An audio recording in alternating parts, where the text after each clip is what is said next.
When the Lamb opened the seventh seal, there was silence in heaven for about half an hour. Revelation has been a very noisy book so far, but suddenly there's silence in heaven. And this passage, the seventh seal, of course, has generated much imagery and excitement throughout the ages, as well as many mysteries, including the classic film from Ingmar Bergman, The Seventh Seal, about death playing chess with a knight coming back from the Crusades for the sake of his life. Well worth watching and to accompany this, but we're not going to do that right now. Rather, we're going to see how this passage fits tightly into its context and expresses imagery from both Hebrew Scripture and the Roman Empire. It's one of those places of many in Revelation where John is working with both the cultural context around him and the scriptural tradition he's inherited. And many of the symbols that are in Scripture are also symbols for the Romans, although they meant very different things, as we'll see. So as we go through these 6 verses, one of the questions is that scholars have been asking is, after the 6 seals in a row, the 4 that revealed the ways of Rome that the Lamb had unmasked, and then the 5th and 6th, those under the altar, and those who come to hide when the sky is rolled up. We saw a series of 6 in a row, and now it says the Lamb opened the 7th, but then some other things happen, as you can see. So there's angels standing around, and there's incense, and then it'll switch to 7 trumpets, and they'll unfold one at a time. So scholars have puzzled over how these verses fit together. But as I learned many years ago, when I was kind of new at this stuff, 3 decades ago, from the great Israeli literary scholar Meyer Sternberg, often scholars who decide that pieces don't fit together, or they're attributed to multiple authorships, or that maybe even our author didn't know what he was doing, as some older scholars in the early 20th century said that John really was not very good at organizing his thoughts.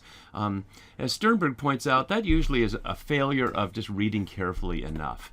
And I'm sure that if we look at this carefully in its cultural context and with the symbols involved, we'll see how tightly John has organized this and how nicely it fits together in there. So let's begin.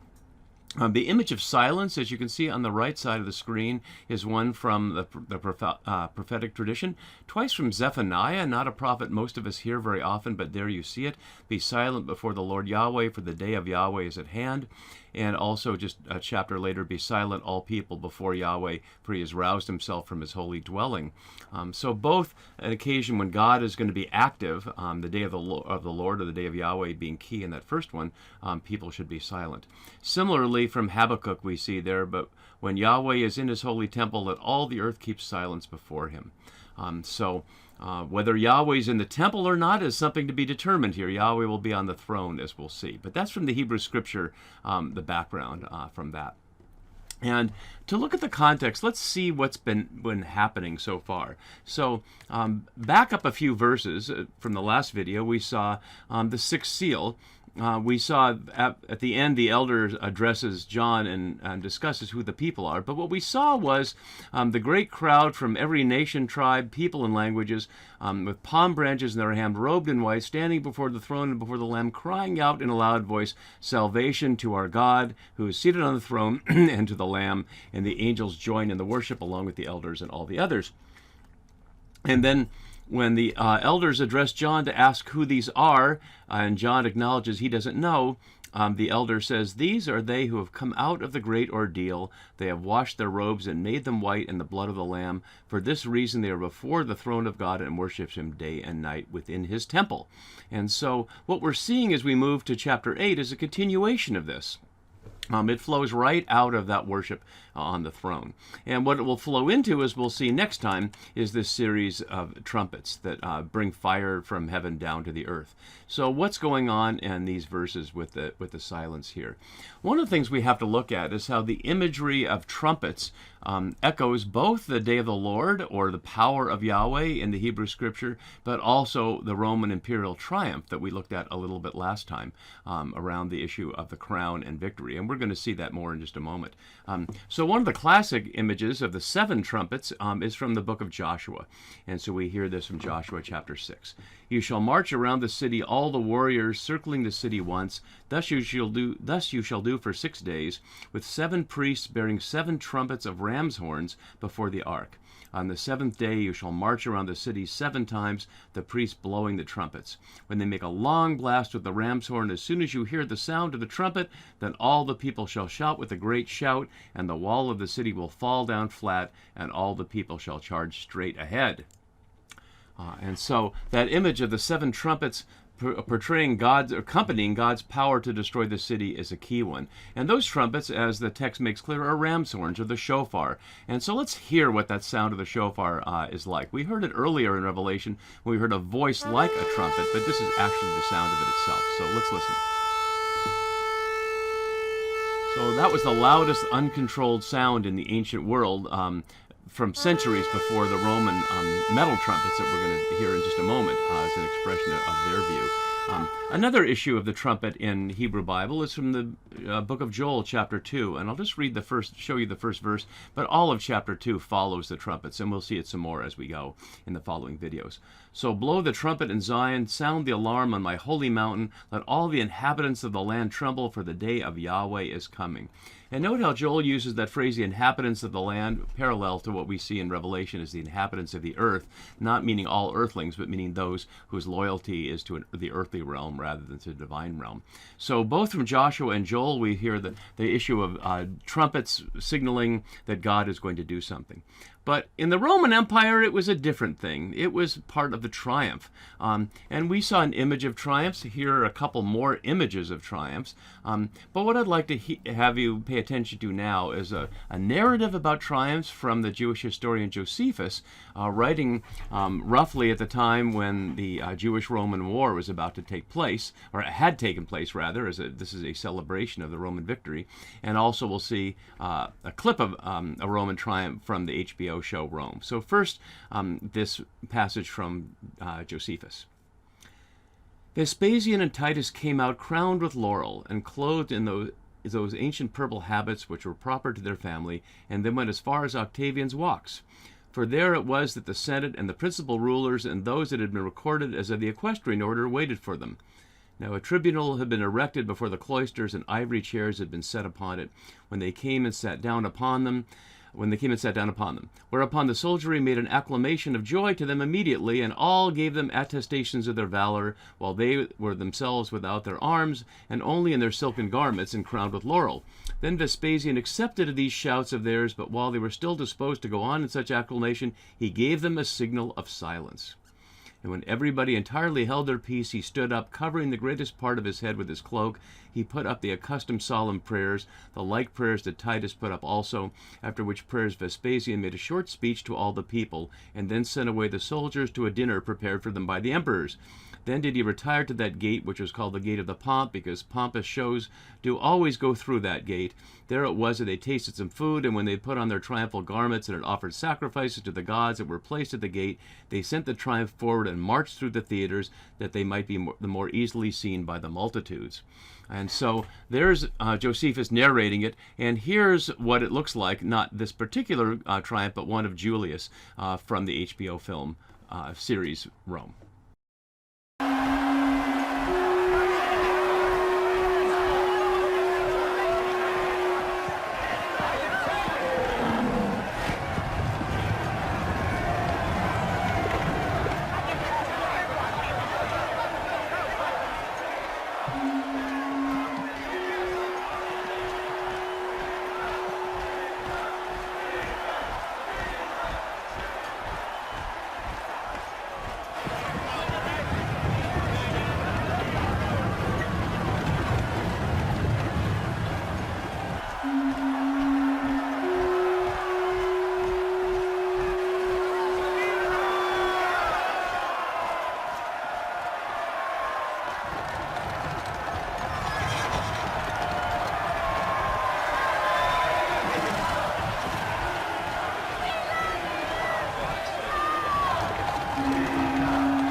So I trust you could hear and see in that video the laurel, the palm branches, the multitudes, and the silence.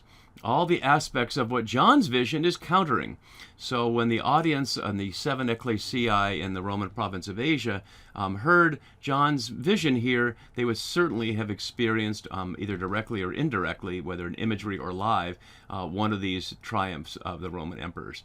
So what we're seeing here is a satire or a parody or an alternative narrative, depending upon how you look at it, that starts back in chapter 7 and continues through here, because the trumpets are part of that, and the silence as well. In this case, the trumpets follow the silence. In the Roman triumph, the trumpets precede the silence, but John is free, of course, in his vision to move that around as he sees fit. So there's silence for about half an hour, and half is an interesting image here. It's not that it's exactly 30 minutes, it's that half is a symbol, both in the book of Daniel and in Revelation, for a time of transformation, either of judgment or of resurrection or rebirth. So you see 3 examples there on the right side of the screen from the book of Daniel. And this is about the evil king Antiochus Epiphanes there in 725. He shall speak words against the Most High, be given into his power for a time, 2 times and a half a time. So we can add that up to 3.5 times and keep that in mind for just a moment. Then later in Daniel 9, we see he shall make a strong covenant with many for 1 week, and for half of the week he shall make sacrifice. So there's half of a week. And then down in 12:7 near the end, and I heard him swear by the one who lives forever that it would be for a time, 2 times, and half a time, matching the one back in 725. So whether you think of that as 3.5 years or just 3.5 units of time, one can puzzle over that one. But in Revelation, we hear first the half hour here, but then we'll see a little later on in chapter 11, for 3.5 days, members of the peoples and tribes and languages and nations gazed on the dead bodies of the 2 witnesses and refused to let them be placed in the tomb. But just 2 verses later, after the 3.5 days, the breath of life from God entered them, and they stood on their feet, and those who saw them were terrified. And finally, in the story of the woman clothed with the sun, in chapter 12, we see that she was protected to go to her place where she is nourished for a time and times and half a time, clearly echoing what we saw above from Daniel. So that image of half times there is to say there's a unit of something where either evil is going to be allowed to exist, but God will come back and at the end of that time, or that there's a period after which God will do something like raise bodies up from the dead, as we see in 11:9, and also is implicit in Daniel 12, because that's just a few verses earlier. So that's a little bit about the half issue there. Now we get to 8:2-6, and this chiastic chart on the right may be a little confusing because of the lines connecting them, but let's just do it one thing at a time, and I hope it'll make sense to you. So we've seen chiasms before. If you're not familiar, a chiasm is a way of ordering a text in which the beginning and the ends match, as you can see here in the A and the A prime parts, with the 7 angels matching, and also the 7 trumpets matching. And then the inner rings, like a target, like a bullseye target, or like a bell curve, also tend to match in ways, either verbally or otherwise, in this case verbally. So you see the B and the B prime parts match with the angel with the golden censer in verse 3a, and then in verse 5 the angel took the censer. And then we have the paired central sections. Sometimes a chiasm only has a simple C section. Here there's a pair of them, as you can see. So verse 3b has the angel is given quantity of incense to offer with the prayers of all the saints, and then in the next verse, the smoke of the incense with the prayers of the saints. And then back in the C part, the golden altar that is before the throne, matching in C prime before God, and of course God is on the throne. So that chiasm certainly links together verses 2-6 against scholars who would suggest that 3-5 somehow don't fit there, or are puzzling without a conclusion of why there's a repetition in verse 6 of verse 2. If I scroll down on the left side of the screen, you can see it looks, well, I can't quite get it there at the same time, but you can see it on the right side, the same language, almost identical. Well, that's a chiasm. So scholars who wanted to say it's an insert or it doesn't make sense just quit interpreting before they got there. So I'm hoping that this helps us see how this fits together. But one of the questions then is, how does this fit with what follows? And also, how does it fit with what's before? So that's where we need to look a little more carefully at what's going on here. So if we look on the left side at verse 3, we see a couple of things, and we need to really look closely here.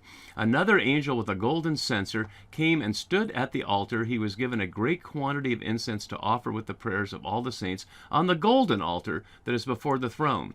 So is there one altar, or are there two altars? And as I'll roll down on the right side of the screen, I'm providing two different interpretations here. One from de Villars here, Peter de Villars, and here's his article, and you can pause on that if you want, the citation, but I'll put it on the website as well. And then, as you can see down below, one from Stefanik, and here's his piece here from Ranko Stefanik.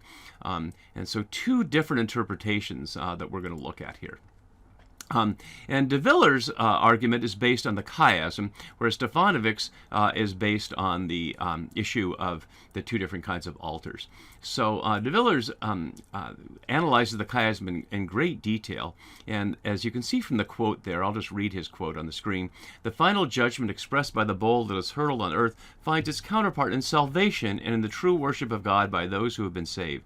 This is the contrast between A, B on the one hand, and C on the other. In other words, he's saying the link here is between what went before. In 7, 9 to 10, as you can see, and as I showed you just a minute ago, the great multitude that no one can count from all tribes, tongues, and peoples and nations who are there praying before the throne in the name of salvation. And so that is the prayer of the saints, and they are the saints. So the ones who are gathered around the throne proclaiming salvation, as the angel had proclaimed, those are the ones who had gotten through the great thlipsis, the great struggle with empire to stay resistant. So they're celebrating God's salvation, much like the Roman imperial triumph celebrates the salvation that Rome provides through the Pax Romana, through the military victories of Vespasian or Titus, in the example I showed, or in Caesar in the video we saw. So de Villers is linking this positively to the celebration, that the prayers that are going up are those of the celebration, those who have succeeded are celebrating around the throne. Stefanovic looks at it differently, and he links it back to the fifth seal and those who are under the altar. And to make sense of that, we have to look a little more deeply at the language here and recognize what's going on. He notes that the word for altar is thuesterion, and that's not a problem in itself. It's used over 400 times in the Hebrew Scripture. There are many altars in the Hebrew Scripture. But what Stefanovic notes is there are two major altars. One's the golden altar, and one's the bronze altar. And we can tell that they're for different purposes from these texts. So let's listen briefly here to Exodus 35:16, where we hear the altar of burnt offering with its grating of bronze. And similarly from 1 Kings 8:64, the bronze altar that was before Yahweh was too small to receive the burnt offerings and the grain offerings and the fat pieces of the sacrifices of well-being. So in other words, the bronze altar is the one of sacrifice. That's the one upon which animals or grain are sacrificed. But there's another altar, a golden altar, referred to in Hebrew Scripture and in our verse in Revelation 8:3. So here from Exodus 40, verse 5, you shall put the golden altar for incense before the Ark of the Covenant. And so the golden altar is specifically the incense altar, and the bronze altar is the altar of sacrifice. And so that leads us to Stefanovic's quote there. Hence, the angel stands at the altar, under which are the martyrs from 6:9. It is their blood that is the offering. John portrays God's faithful people in terms of sacrifice saints with their blood poured out as an offering to God. In other words, the bronze altar, the altar of burnt offering, is where we see the angel standing, and under that altar are the slaughtered saints, or the slaughtered witnesses, who are not necessarily saints yet because they're the expression of the fifth seal. In other words, their demand for justice has prevented them from celebrating God's salvation. They're still not quite there yet, and that's part of what the Lamb revealed in breaking open those seals. But it's very different for those in the sixth seal. Those are the ones who are already around the throne celebrating. And so, although de Villiers connects it with the saints celebrating around the throne, Stefanovic connects it with those who are slaughtered. And we see connecting with the cried out in a loud voice in both cases. As you can see there in the purple line that connects 7:10, they cried out in a loud voice, salvation to our God. And in 6:10, they cried out, sovereign Lord, holy and true, how long will it be? And so, do we have to choose between those? Maybe not. maybe in Revelation's multifaceted imagery, there's not one right answer, and it's certainly the case that I would suggest that John is saying that both of these are involved here, that the angel is both acknowledging the cry of those who have been slaughtered at the altar at which he stands, but then he's given this incense to offer with the prayers of the saints, not the prayers of those who are slaughtered under the altar. So hopefully that makes some sense of some of these verses here and how this fits together. Let's move down just a little bit to see how our section closes for today. And so after the angel has been given two things, a quantity of incense and the prayers of the saints, and the idea of the prayers of the saints rising up, although it's not in technically Hebrew scripture, it's in the Bible in terms of the Septuagint from the book of Tobit, and so we hear this in the book of Tobit, where the angel Raphael, whose character throughout it, says this: "And so when you and your daughter-in-law Sarah prayed, I brought a reminder of your prayer before the Holy One." So the idea that the angels carry human prayers to God's altar has its root there. And then we note an interesting reverse here between verse 4 and 5. In verse 4, the smoke of the incense from the altar rises up before God. And now, in verse 5, fire from the sky comes down to earth. So in one case, it rises up to God, and the other, it comes down from God to earth. And we see in verse 5, the angel took the censer, and although we don't know exactly what kind of censer that was, here's a couple of images of censers from the Roman world. And as scholars note, there were many different ways that incense could be offered, from a simple shovel to elements like this. And certainly in the incense censers that the Roman Empire citizens were expected to offer when the Roman parades went down the street, it would be a much smaller censer than that. But regardless of what kind it is, the angel took it and filled it with fire from the altar and threw it on the earth. And there were peals of thunder. In the New RSV, there were rumblings, flashes of lightning, and an earthquake. And that leads us to look at another aspect of what we're seeing here. In other words, expressions of divine judgment on the inhabitants of the earth. This is the second time we're seeing that, as you can see on the screen there on the right side. Earlier in chapter 4, we saw lightning and voices and thunder. Voices, phonai, is actually what is being translated here as rumblings. So rumblings is some indistinct noises, but this is more specifically voices in all four cases. So we see three examples in chapter 4, verse 5, four examples in chapter 8, verse 5, 5 examples in chapter 11, verse 19, and although there's only 4 in 16:18, the language describes it even more strongly: an extremely violent earthquake that breaks the land into 3 pieces. So an escalating expression of the symbols of God's judgment. And as we've been noting throughout, the symbols of God's judgment are earthly things. They're not threats of going to hell, but they're expressions of creation coming back to express God's judgment on them. And as we saw last time with the rich and the powerful and everybody seeking to hide from the power of God when the sky rolled up.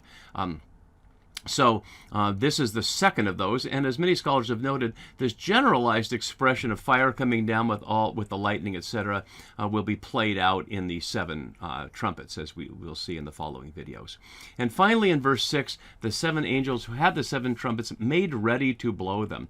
And so it's not an exact repetition of verse 2. If we go back up to verse 2 here, we can see that they were given the trumpets, but in verse 6 they're prepared to blow them.